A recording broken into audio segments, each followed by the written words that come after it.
Hello दोस्तों, कैसे हैं आप सभी। उम्मीद करते हैं कि अच्छे होंगे। आइए आज हम लोग एक्सरसाइज 8.1 का क्वेश्चन नंबर 10 को सॉल्यूशन करते हैं। क्वेश्चन नंबर 9 तक हम सॉल्यूशन कर चुके हैं, आप वीडियो में देख लीजिएगा जाके। और आज हम लोग क्वेश्चन नंबर 10 से आगे सॉल्यूशन करेंगे। तो क्वेश्चन क्या बोल रहा है पहले पढ़ लेते हैं। In triangle PQR right angle at Q, PR plus QR is equal to 25 centimeter and PQ is equal to 5 centimeter. Determine the value of sin P, cos P and tan P. यानी एक त्रिभुज PQR है जिसका कोण Q सम कोण है और PR plus QR बराबर दिया है 25 सेंटीमीटर एंड PQ बराबर दिया है 5 सेंटीमीटर। तो determine the value of sin P, cos P and tan P। चलिए ठीक है, पहले हम एक राइट एंगल ट्रायंगल बनाएंगे।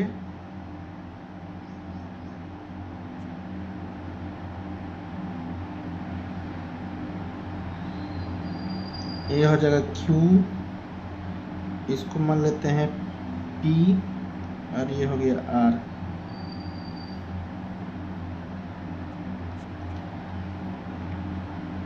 ये बोला कि त्रिभुज PQR में राइट एंगल एट Q यानी Q पर समकोण है 90 डिग्री का है और PQ बराबर दिया है 5 सेंटीमीटर। चलिए ठीक है, पहले लिख लेते हैं जो गिवन है। Given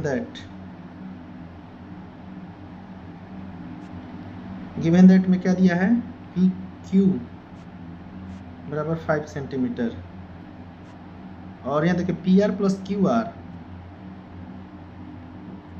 PR plus QR is equal to 25। अगर हम यहाँ से अगर हम QR निकालें, QR तो क्या हो जाएगा 25 माइनस PR। ठीक है, यानी QR बराबर क्या हो जाएगा, QR कितना आएगा 25 माइनस PR। अब हमको PR निकालना है। चलिए इसलिए हम यहाँ पर लगा देंगे पाइथागोरस लगा देते हैं, पाइथागोरस प्रमेय से। चूंकि आपको वैल्यू निकालना पड़ेगा QR, PR और PQ तो दिया है, तभी आप sin P, cos P और tan P निकाल पाएंगे। इसलिए पहले हम पाइथागोरस लगा के सबों का वैल्यू निकालेंगे, इसके बाद आगे सॉल्यूशन करेंगे। तो पाइथागोरस में क्या होता है, कर्ण का स्क्वायर यानी PR का स्क्वायर बराबर हो जाएगा QR स्क्वायर और प्लस में PQ का स्क्वायर।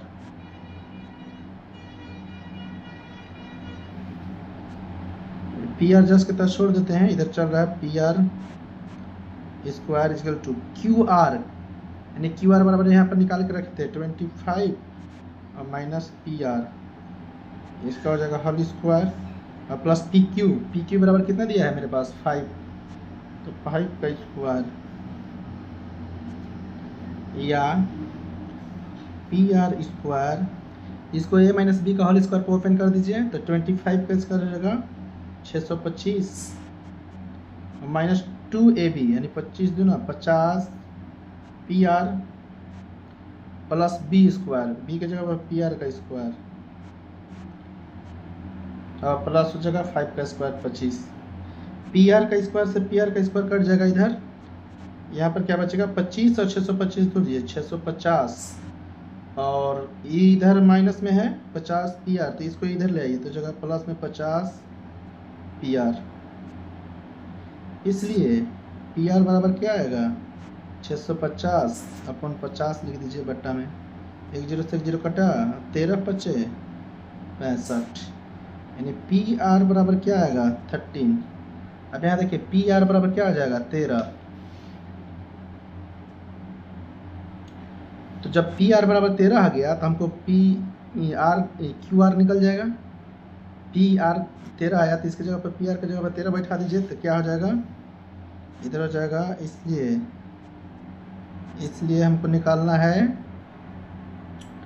QR, तो QR बराबर क्या आया था देखिए 25 माइनस PR, तो यहाँ लिख देंगे 25 माइनस पी आर आया है 13, तो बराबर क्या आ जाएगा, इसको घटा दीजिए। 5 में से 3 जगह बचेगा 2, यानी 12, यानी ई कितना आ गया 12, यानी कि लंब आया 12, कर्ण है 13 और बेस आया है 5। तब हमको क्या निकालना है, इसलिए साइन पी यानी साइन थीटा बराबर क्या होता है, लंब बटा में कर्ण। साइन पी बोला है, सामने वाला हो जाएगा लंब, कर्ण यानी 12 बटा क्या आएगा 13।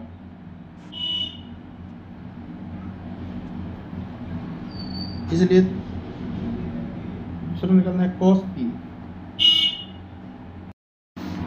तो कॉस पी बराबर कॉस थीटा बराबर क्या होता है, आधार बटा कर्ण। तो कॉस पी ये तो हो जाएगा लंब, ये हो जाएगा आधार, यानी 5 बटा 13। क्या लिखेंगे 5/13। लास्ट क्वेश्चन है तीसरा, इसलिए आप निकाल दीजिए 10p यानी टेन थीटा बराबर क्या होता है, लंब बटा में आधार। तो 10p पी के सामने वाला होगा लंब और आधार, यानी 12 बटा 5।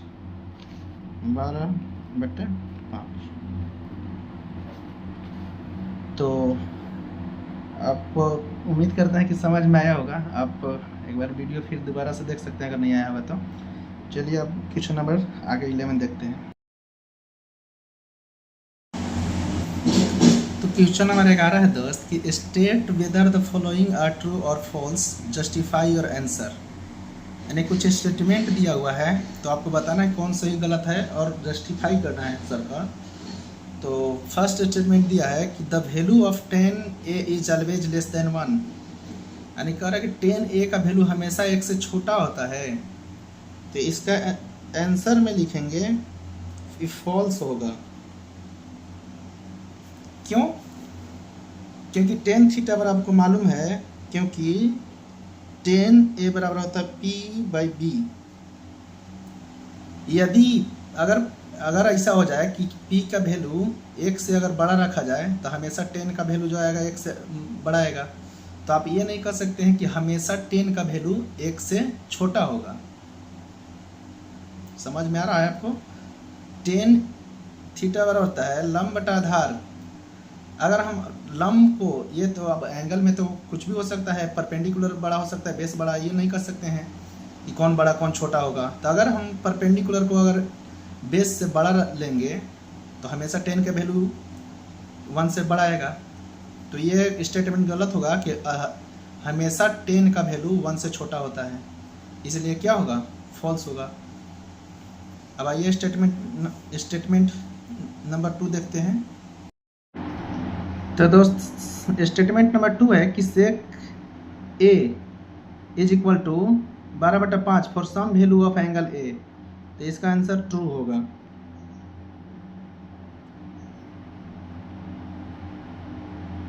ट्रू होगा। क्यों होगा? क्योंकि सेक थीटा बराबर जो होता है, ये होता है कर्ण, यानी जिसको हाइपोटेनस बोलेंगे, और बटा में होता है आधार यानी बेस। तो कर्ण दिया है 12 और आधार दिया 5, तो ट्रू होगा। क्यों? क्योंकि किसी भी राइट एंगल ट्रायंगल में कर्ण जो होता है परपेंडिकुलर और बेस से हमेशा क्या होगा, बड़ा होता है। और यहाँ पर कर्ण दिया है बड़ा, आधार दिया है छोटा। और अगर फाइंड करना चाहें तो इसमें राइट एंगल ट्रायंगल बनाकर फाइंड भी कर सकते हैं। तो स्टेटमेंट नंबर 2 क्या होगा, ट्रू होगा। क्यों होगा? क्योंकि आधार और लंब से कर्ण जो होता है हमेशा क्या होता है, बड़ा होता है, इसलिए ट्रू होगा। आइए स्टेटमेंट नंबर अब 3 देखते हैं। स्टेटमेंट 3 दिया है दोस्त कि cos A is the abbreviation, cos A is abbreviation used for the cosecant of angle A। यानी कह रहा है कि cos A कोसेकेंट A का संक्षिप्त दिया हुआ है, ये फॉल्स होगा। इसका आंसर क्या होगा, फॉल्स। क्यों? क्योंकि cos of angle A is equal to होगा कोसाइन ऑफ एंगल A के लिए होता है, कोसाइन होता है इसका संक्षिप्त। यानी कोसाइन का संक्षिप्त क्या होगा, cos ऑफ एंगल A। लेकिन ये पूछ रहा है कि कोसेंट के पूछ रहा था, इसलिए क्या होगा, ये फॉल्स होगा। कोसाइन ये होता है कोसेक ऑफ एंगल ए के लिए होता है कोसेकेंट,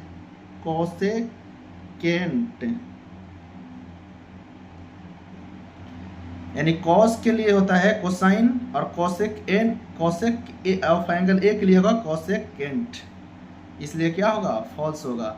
यानी कि पूछ रहा था कि कॉस, एक बार फिर से समझिए कि कॉस ऑफ एंगल ए जो होता है कॉस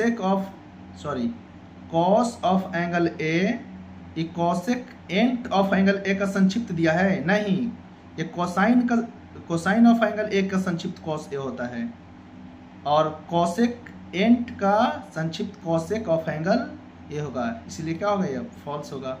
आइए अब स्टेटमेंट नंबर 4 देखते हैं। स्टेटमेंट 4 है दोस्त, cot A is the product of cot A and A.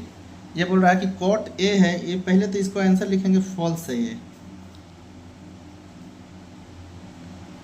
False क्यों, क्योंकि जो कॉट ए होता है ये किसी ट्रिगोनोमेट्री का रेशियो कॉट थीटा होता है आधार यानी बेस अपॉन परपेंडिकुलर, किसी ट्रिगोनोमेट्री का रेशियो दिया हुआ है यानी कॉट ऑफ एंगल ए के लिए, और ये कहना कि कॉट और एंगल ए आपस में गुणनफल है, ये गलत होगा क्योंकि प्रोडक्ट नहीं हो सकता कभी ना। ये कॉट ए के लिए ये ट्रिगोनोमेट्री का रेशियो दिया हुआ है जिसका सूत्र होता है आधार बटा लंब, इसलिए ये क्या होगा, गलत होगा। ये कहना कि कोई गुणनफल है, कॉट और ए का गुणनफल दिया हुआ है, ये गलत है। आइए लास्ट और स्टेटमेंट 5 देखते हैं। स्टेटमेंट 5 एंड लास्ट है दोस्त कि sine theta is equal to 4/3 for some angle of theta, यानी कह रहा है कि साइन थीटा बराबर 4/3, यानी ये इसका आंसर हम लिखेंगे ये फॉल्स है। क्यों है, क्योंकि साइन थीटा बराबर जो होता है ये होता है लंब बटा कर्ण, और लंब यहाँ पर दिया है 4/3, तो ये कहना कि कर्ण से यानी लंब से कर्ण हमेशा छोटा होता है, ये बिल्कुल गलत है, क्योंकि कोई भी राइट एंगल ट्रायंगल में आप जानते हैं कि कर्ण सबसे बड़ी भुजा होता है, सबसे बड़ी साइड होती है, तो ये कैसे हो सकता है कि लंब बड़ा होगा जाएगा कर्ण से, इसलिए टोटली क्या होगा, गलत होगा। तो उम्मीद करते हैं कि आपको समझ में आ गया होगा। अब मिलते हैं अगले एक्सरसाइज में, तब तक के लिए जय हिंद।